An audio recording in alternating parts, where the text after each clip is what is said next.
Hi, it's Mr. Anderson, and welcome to Biology Essentials video number 10. This video is on abiogenesis, in other words, how life came to be through natural processes.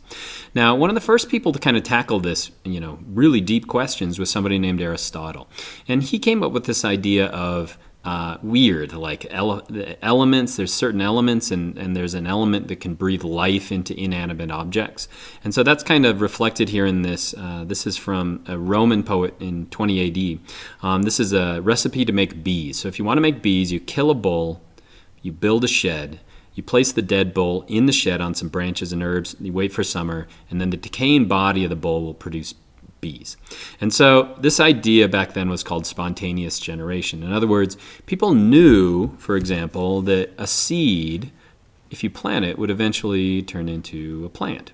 But they didn't really understand this in animals. In other words, how we went from nothing to animals showing up. And so they didn't really understand it, and they thought somehow that inanimate objects were creating animate objects. One scientist actually started taking a look at this. You could say they could figure it out really easy. In other words, let's say I put a steak out and I leave it there for a day. Well, maggots are going to start to build up on the steak. And so they wondered, well, was the steak actually creating these maggots? How are they getting there? And so a really simple experiment would be to take two steaks. Let's have one steak that looks like this and one steak that we're going to actually cover it. And so nothing can get to it after we put it out there. So no things like flies can land and put their eggs on it. And so once we did that, then we figured out that life wasn't coming from life. Life was coming from, or actually inanimate objects. It was actually coming from life. And one of the most famous experiments is Pasteur. And we'll talk more about him when we talk about bacteria and his arrival at the Pasteur flask and really saying that spontaneous generation is not true. In other words, you don't create life this way. So what did that leave unanswered? It left unanswered, how did life come to be on our planet? And so scientists have been working at this for hundreds of years, but especially in the 1900s, they had a few studies that showed us how life could come from non-living material. In other words, how we could get life from nothing. And so let's get started. First of all, most scientists agree that it just didn't happen like that with a snap of the finger. We had to go from no life to life. And to get there, we had to go through a series of steps where each of those steps make sense. And so the idea is that we went from chemistry to simple monomers, the building blocks of life. An example could be amino acids. Those were then polymerized or added together to create polymers and made what are called protocells, or simple cells that aren't really alive. And then eventually we have cells, and eventually we have life. Now once we have that, then natural selection is going to take over, and then we're going to have the life that we have today, and we can see that, and we've talked about that in this whole unit on evolution. Now, the first thing you should understand is that the primitive Earth looked a lot different than the Earth that we have today. In other words, the atmosphere didn't contain oxygen, and as a result of that, it was a reducing kind of an atmosphere. Oxygen has a tendency to really pull on electrons, and so life was different back then. And so if we're going to study this, we can't study it in our atmosphere. We actually have to study it in the lab. And so how do we figure out this progression? Well, we start in science by making what are called hypotheses. To answer all of these questions, we make a hypothesis, which is simply just a guess, and then we test it. Now, it's an educated guess, and so we think we know what we're going to find every time we make a hypothesis. But one of the first things is to figure out where life came to be.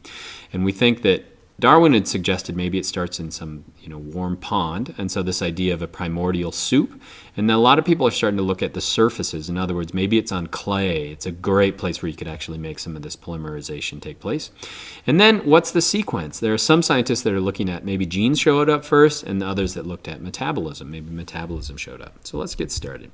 Let's start by tackling the monomer side. In other words, how do we go from chemistry to simple building blocks of life? And the most famous experiment is called the Miller-Urey experiment. It's Stanley Miller here and then Harold Urey over here. And what they did is they tried to, in the lab, get rid of oxygen and try to simulate what this early Earth's atmosphere looked like. And so this would be the chemicals they thought that were in this primitive atmosphere. Now you can see there's a vacuum pump over here so we can get rid of our atmosphere. And then we just add energy to it. Energy in the form of electricity in their experiment, but it's simulating like lightning in this early Earth's atmosphere. So why is this famous? Well, it's famous because they stuck their probe in here,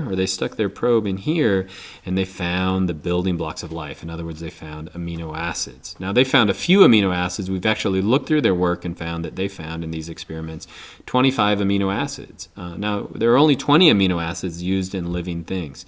And so they found that you could go from simple chemicals or chemistry to monomers, which eventually could become polymers.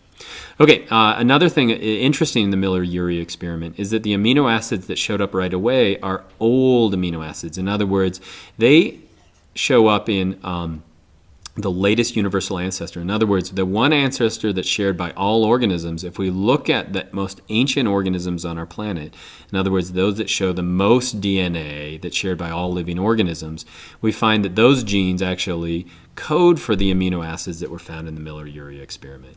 And so this is evidence showing that life could have formed abiotically.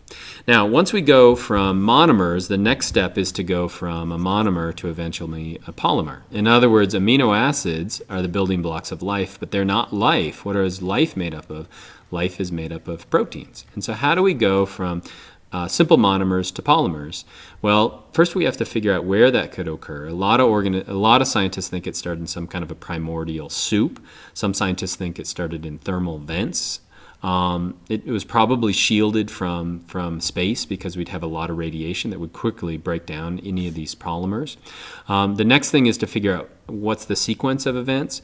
Early studies, most people thought that RNA was showing up first. In other words, we had nucleotides, which are eventually building into RNA, and that's shared by all organisms. So a lot of scientists think maybe that showed up first, and so we had this hereditary material that's passed from one to another. But a lot of scientists are now looking at metabolism and finding that things like the Krebs cycle, that's what this is, that it's shared by almost all organisms. So that means it goes way back to that latest universal ancestor. And so which of these is right? Well, there's fields of science that are studying both of these ideas. And the answer we're starting to realize is probably a combination of the two. And so the tricky part about figuring out the origin of life is that they didn't leave really good fossils. These first life forms didn't leave great fossils, and so we don't have super evidence of that. One thing I know is true, that once we go from these protocells to the first cells, then natural selection is going to take over. And once we have Charles Darwin's mechanism for evolution take over, then it's really going to start rolling. And so what were these first life forms on our planet? Well, the first fossil evidence are what are called stromatolites. And so these are rock taken, this is from Glacier National Park, and so stromatolites formed really ancient in our life, and they're essentially bacterial mats.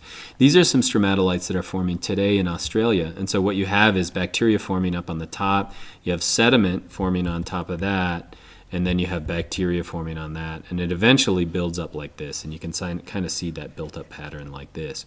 And so once life shows up, which is 3.5, 3.8 billion years ago, then natural selection is going to take over. And I'll talk more about specific evidence that scientists are grabbing onto to kind of test those hypotheses in the next podcast. So I hope that's helpful.